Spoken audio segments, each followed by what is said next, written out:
Chapter 21. Elisha's closing ministry. Called to the prophetic office while Ahab was still reigning, Elisha had lived to see many changes take place in the kingdom of Israel. Judgment upon judgment had befallen the Israelites during the reign of Hazael the Syrian, who had been anointed to be the scourge of the apostate nation.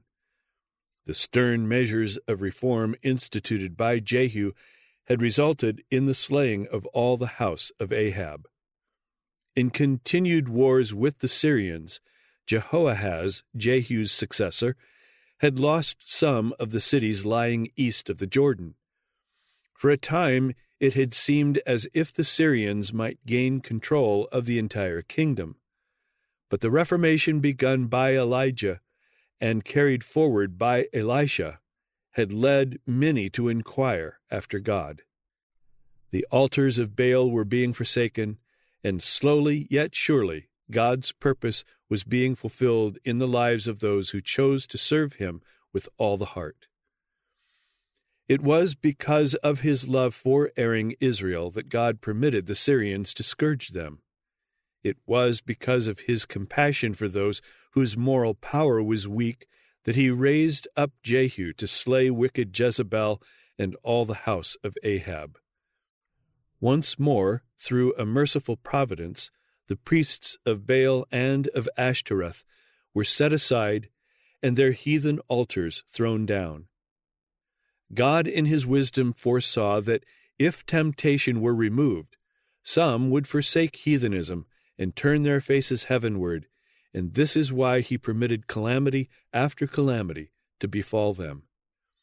His judgments were tempered with mercy, and when his purpose was accomplished, he turned the tide in favor of those who had learned to inquire after him.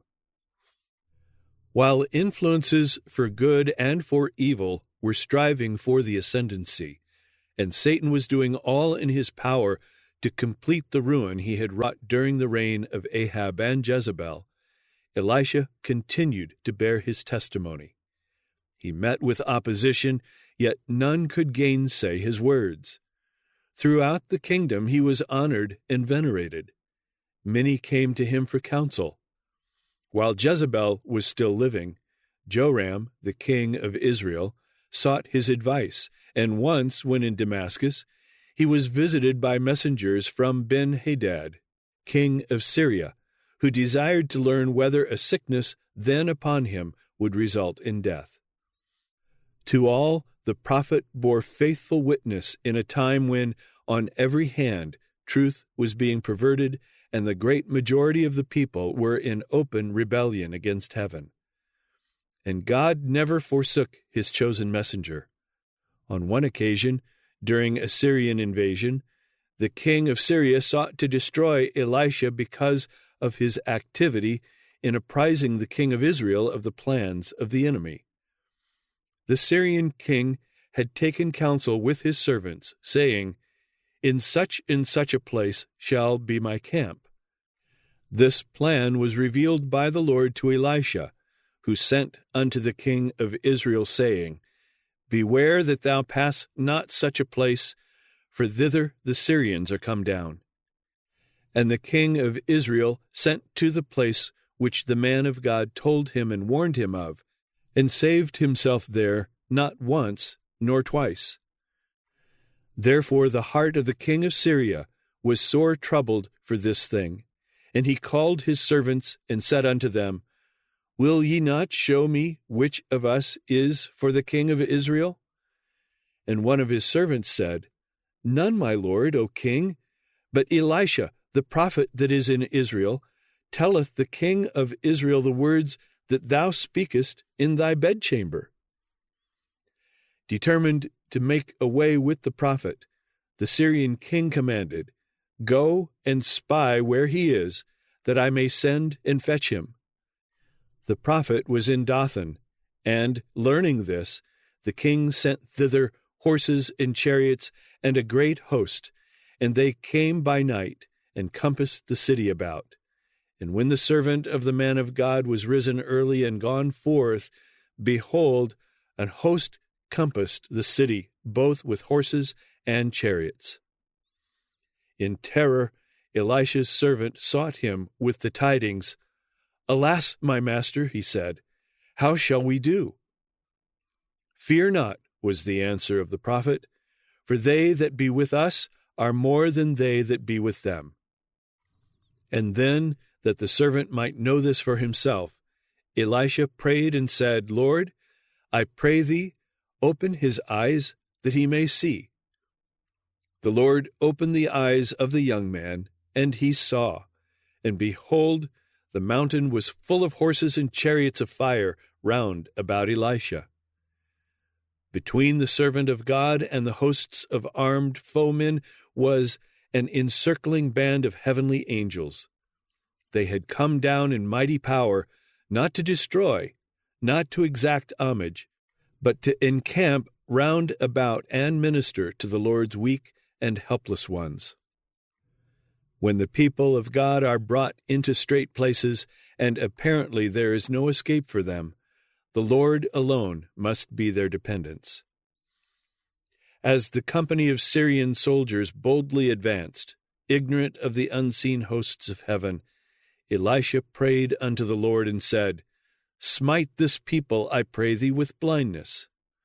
And he smote them with blindness according to the word of Elisha. And Elisha said unto them, "This is not the way, neither is this the city. Follow me, and I will bring you to the man whom you seek." But he led them to Samaria. And it came to pass, when they were come into Samaria, that Elisha said, "Lord, open the eyes of these men, that they may see." And the Lord opened their eyes, and they saw, and behold, they were in the midst of Samaria. And the king of Israel said unto Elisha, when he saw them, "My father, shall I smite them? Shall I smite them?" And he answered, "Thou shalt not smite them. Wouldest thou smite those whom thou hast taken captive with thy sword and with thy bow? Set bread and water before them, that they may eat and drink, and go to their master." And he prepared great provision for them. And when they had eaten and drunk, he sent them away, and they went to their master. See 2 Kings chapter 6. For a time after this, Israel was free from the attacks of the Syrians.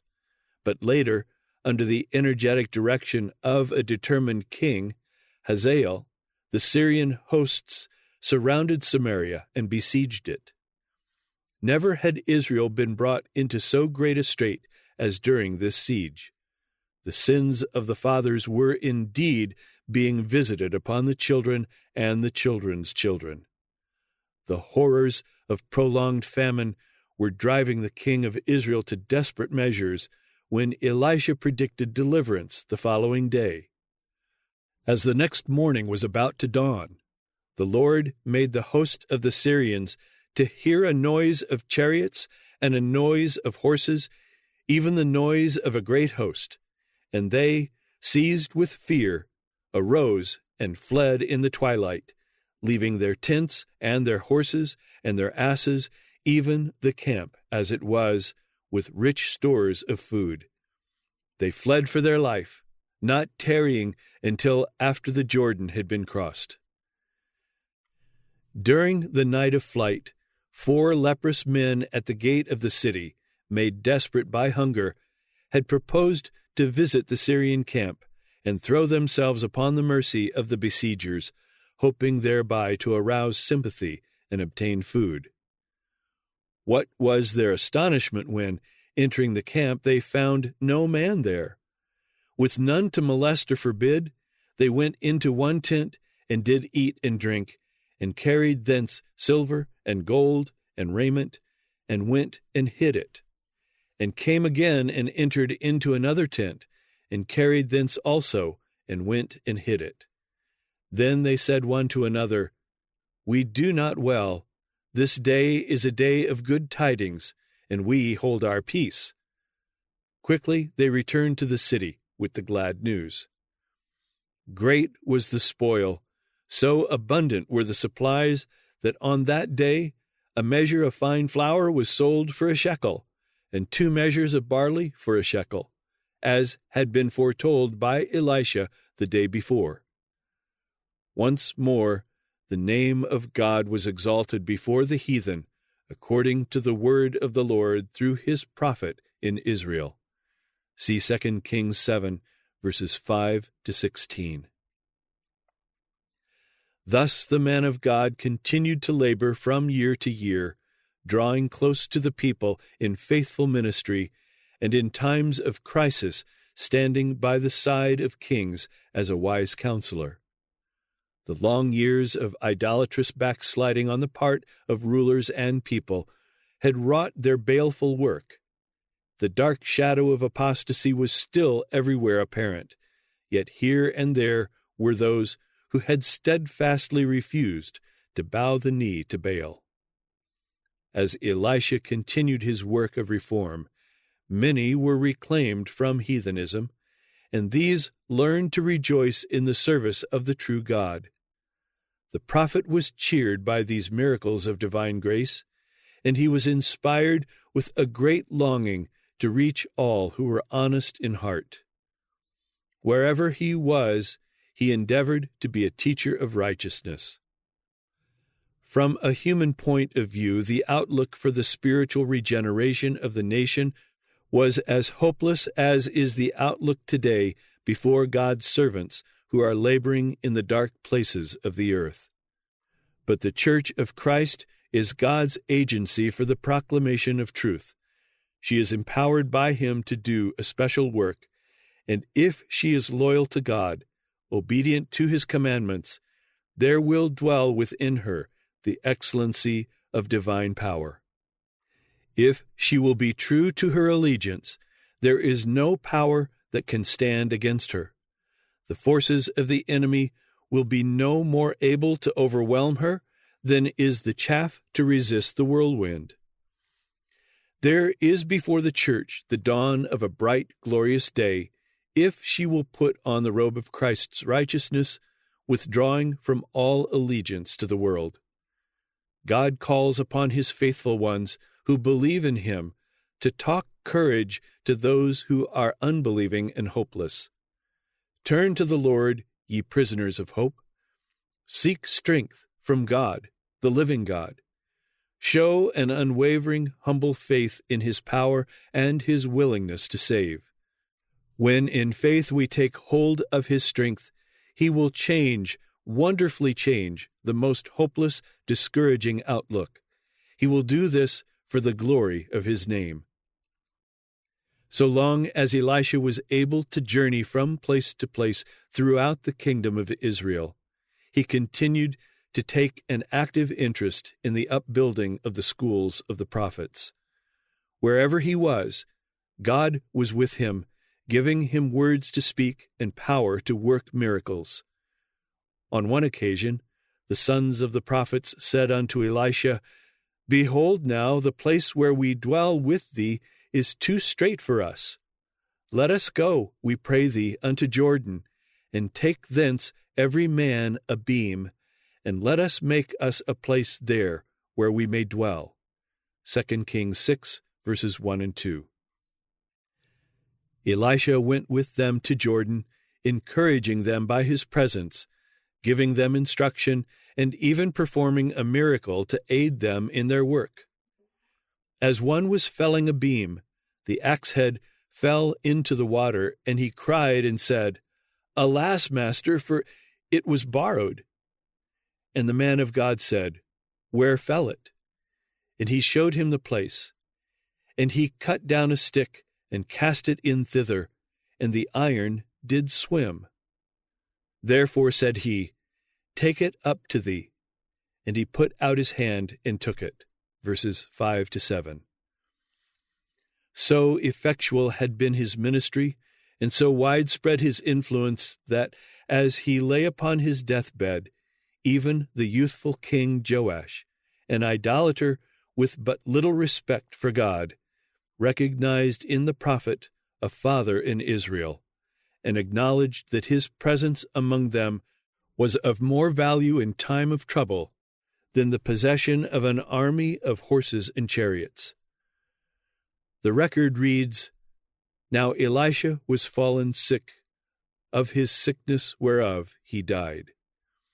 And Joash, the king of Israel, came down unto him, and wept over his face, and said, O my father, the chariot of Israel, and the horsemen thereof." 2 Kings 13, verse 14. To many a troubled soul in need of help, the prophet had acted the part of a wise, sympathetic father. And in this instance, he turned not from the godless youth before him, so unworthy of the position of trust he was occupying, and yet so greatly in need of counsel.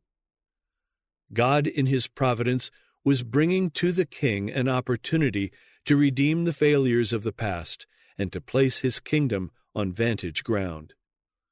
The Syrian foe, now occupying the territory east of the Jordan, was to be repulsed. Once more the power of God was to be manifested in behalf of erring Israel.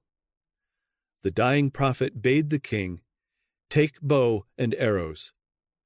Joash obeyed. Then the prophet said, "Put thine hand upon the bow."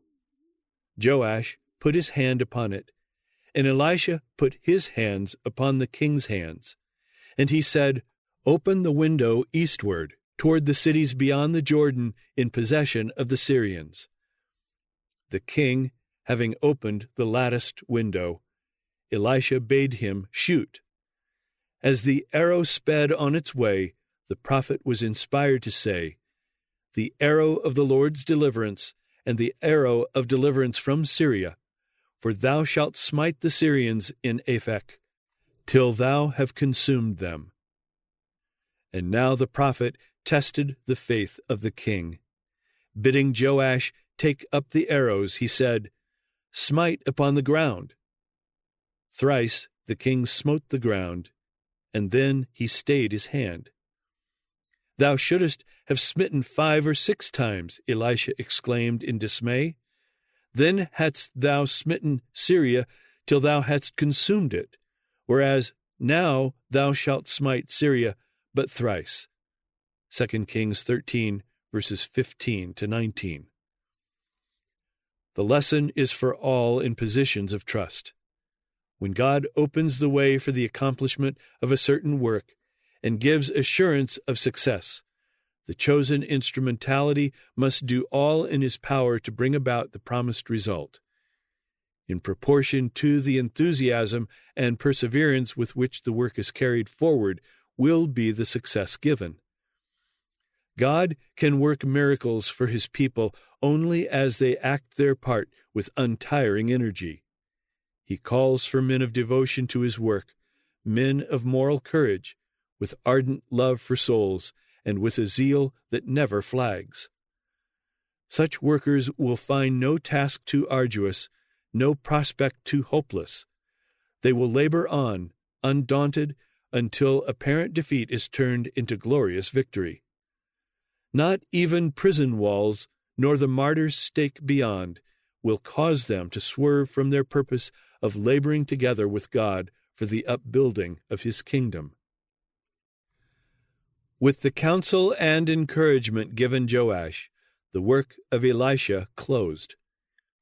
He upon whom had fallen in full measure the Spirit resting upon Elijah had proved faithful to the end.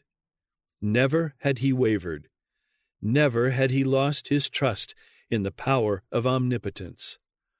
Always, when the way before him seemed utterly closed, he had still advanced by faith, and God had honored his confidence and opened the way before him. It was not given Elisha to follow his master in a fiery chariot. Upon him the Lord permitted to come a lingering illness. During the long hours of human weakness and suffering, his faith laid fast hold on the promises of God, and he beheld ever about him heavenly messengers of comfort and peace. As on the heights of Dothan he had seen the encircling hosts of heaven, the fiery chariots of Israel, and the horsemen thereof.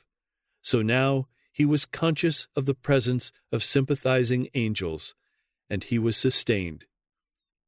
Throughout his life he had exercised strong faith, and as he had advanced in a knowledge of God's providences and of his merciful kindness, faith had ripened into an abiding trust in his God, and when death called him, he was ready to rest from his labors.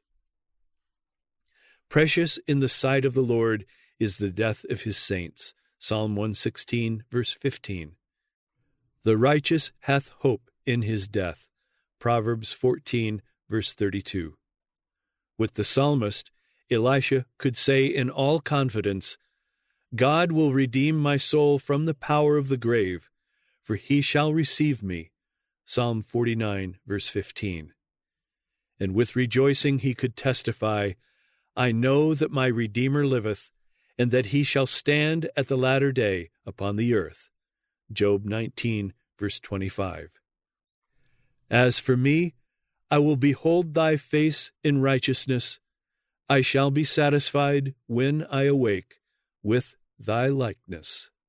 Psalm 17, verse 15.